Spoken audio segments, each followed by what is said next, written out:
உங்கள் எல்லாரையும் பார்க்குறது ரொம்ப சந்தோஷம். First thanks for coming. இது நான் கேபிள் சங்கர் சார்பாகவே சொல்லுவேன். பிகாஸ் கேபிள் சங்கர் என்னோட நண்பர் கிடையாது, இஸ் லைக் மை ஃபேமிலி. இங்கே வந்திருக்கிற நிறைய பேர் இப்போ நான் கேட்டேன்னா எத்தனை பேர் கேபிள் சங்கருக்காக வந்திருக்கீங்கன்னா ஆல்மோஸ்ட் எல்லாரும் கை தூக்குவீங்க. அந்த அளவுக்கு கேபிளுடைய நலம் விரும்பிகளும் நிறைய பேர் இருக்காங்க, வேண்டப்பட்ட விரோதிகளும் நிறைய பேர் இருக்காங்கன்னு எனக்கு தெரியும். எனக்கு இப்போ அவர்கிட்ட பர்சனலாக பிடிச்சது என்னென்னா, ரொம்ப உண்மையான ஒரு நபர். என்னை பொறுத்த வரைக்கும் நல்லா இருக்கோ இல்லையோ வெளிப்படையாக முகத்தில் சொல்கிறது ஒரு பெரிய குவாலிட்டி. அதை ரொம்ப அழகாக பண்ணுவார். இன்னொன்று என்னென்னா, நிறைய பேர் சினிமாவை காதலிப்பாங்க அப்படின்வாங்க. இவர் சினிமாவை கிட்டத்தட்ட ஸ்டாக் பண்ணுவார். நான் பார்த்த வரைக்கும் சினிமாவை அந்த அளவுக்கெல்லாம் இவ்வளோ தீவிரமாக ஒருத்தர் காதலிச்சு நான் பார்த்ததே கிடையாது. ஒரு படம் ஓடலைன்னா அந்த டைரக்டர் அந்த ப்ரொடியூசரோட இவர் பாவம் ரொம்ப உட்காந்து ஃபீல் பண்ணி அந்த படத்துக்கு நம்ம ஏதாவது பண்ணணும்னு சொல்லிட்டு ஏதாவது சம்பந்தமே இருக்காது யார்கிட்டயோ பேசுவார். அந்த டைரக்டர் யாரையோ மீட் பண்ண வைப்பார். அவங்களாம் திருப்பி இவருக்கு ஏதாவது பண்ணுறாங்களா இல்லையான்னு கூட தெரியாது. But he will definitely come out with something good.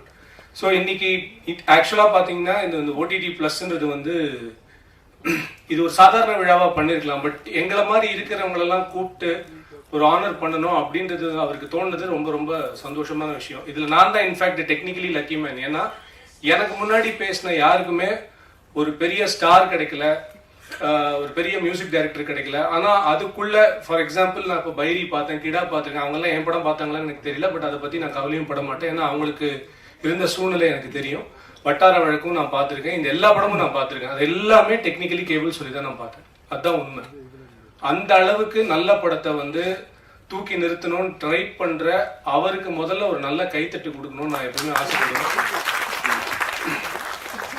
அடுத்தது நிறைய பேர் சொன்னாங்க, இப்போ கொஞ்ச நாளைக்கு முன்னாடி ரொம்ப அழகான ஒரு கவிதை படித்தேன். ஒரு 20 வருஷத்துக்கு முன்னாடி யாராவது ஒருத்தர் மதுரையிலையோ எங்கேயாவது நான் சினிமா எடுக்க போறேன் அப்படின்னு கிளம்பினா போடா எங்கேயாவது போய் ஒரு பிளாட்ஃபார்ம்ல தான் நிற்பா கடைசியில் அப்படின்னு அம்மா அப்பா திட்டி அனுப்புவாங்க அப்படின்னு.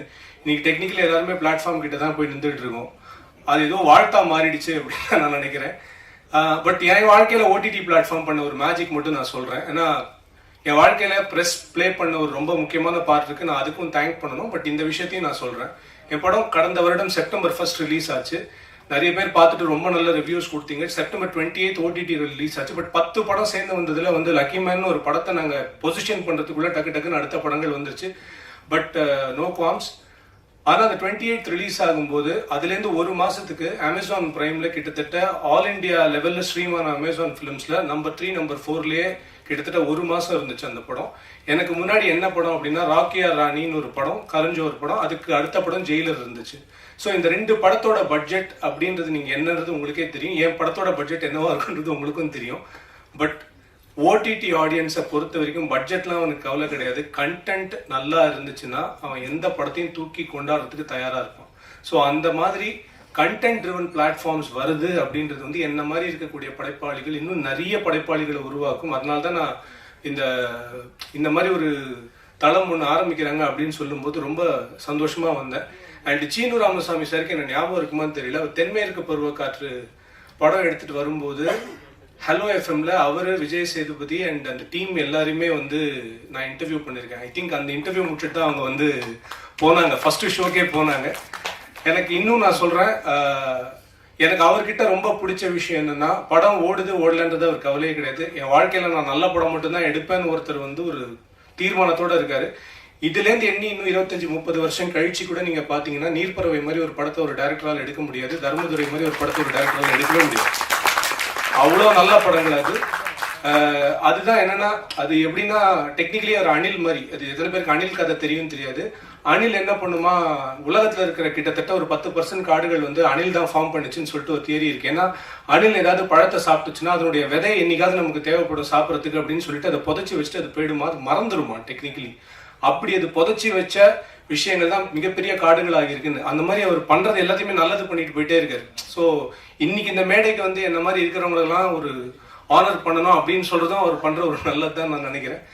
என்னமோ தெரியல, எனக்கு ரொம்ப பிடிச்சி நான் ஒரு ஏகலைவனா பார்த்து ரொம்ப சந்தோஷப்படுற பாலு மகேந்திரா சார் கையால நான் ஏதோ ஒன்று வாங்க போறேன்னு எனக்கு தோணுது அவர் மூலமா வாங்குறது. ஸோ ரொம்ப சந்தோஷம். அண்ட் இந்த டீம்ல இருக்கிற எல்லாருக்குமே ரொம்ப என்னுடைய வாழ்த்துக்கள்.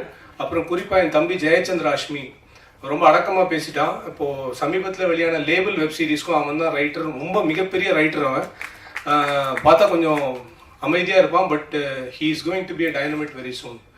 ஐ am very sure he's a dynamite right no. But still இதுக்கப்புறம் பெருசாக வெடிப்பான்னு நினைக்கிறேன். அண்ட் ப்ரெஸ் எல்லாருக்கும் ரொம்ப ரொம்ப நன்றி.